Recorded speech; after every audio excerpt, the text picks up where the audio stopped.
Okey, saya bagi tahu abang, kalau lupa letak minyak hitam, jam, warranty tak nak tanggung. Mampus, pening kepala bang. 4 stroke, memang kita dapat penjualan tertinggi bulan lepas. Sama ada LPS 380 dan juga LX 35N. Tapi masalah sekarang ni, kenapa tak nak masuk minyak hitam bang? Abang guna 4 stroke memang mudah. Tapi sini. Ni, barang kalau baru sampai, bang, minyak hitam ni penting. Ni, jangan harapkan minyak hitam dalam enjin ni. Abang masuk, saya dah cakap dekat live, yang beli dengan saya selalu ingatkan. Minyak hitam 0.1 liter. Kan abang beli minyak hitam 1 botol 1 liter. Masukkan 1/10 je dekat dalam enjin ni. Okey, masukkan 0.1 liter persamaan dengan 100 ml. Masukkan minyak hitam dulu. Lepas tu baru masuk petrol. Baru start. Sebab model LX35N dan juga model LPS38 ini antara hand push dan juga backpack. Dua-dua model 4 stroke ni, diorang tak ada sensor minyak hitam. Jadi bila minyak hitam kilang, ada balance dalam tu, enjin boleh menyala. Tapi abang pakai 10-15 minit, enjin mesti melekat. Okey, piston mesti melekat. Kalau piston melekat, masalah besar bang.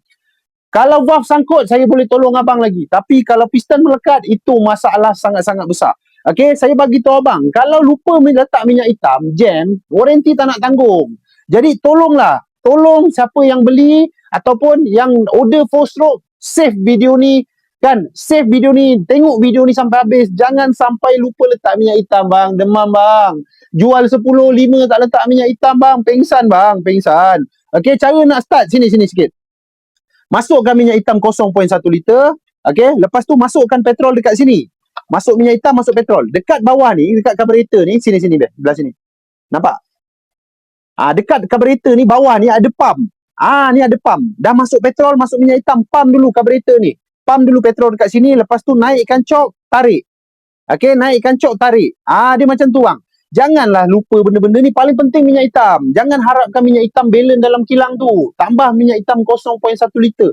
Cukup. Lepas tu abang pasang dah boleh pakai tanpa ada masalah. Terlampau banyak ni. Saya lepas live dia settlekan masalah 4 stroke ni. Rupanya 4 stroke lebih masalah daripada 2 stroke. Kacau kerja.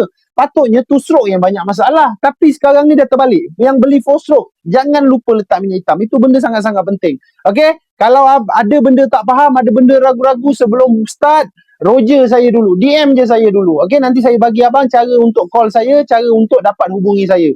Kita jumpa lagi untuk next video. Assalamualaikum warahmatullahi wabarakatuh. Masalah.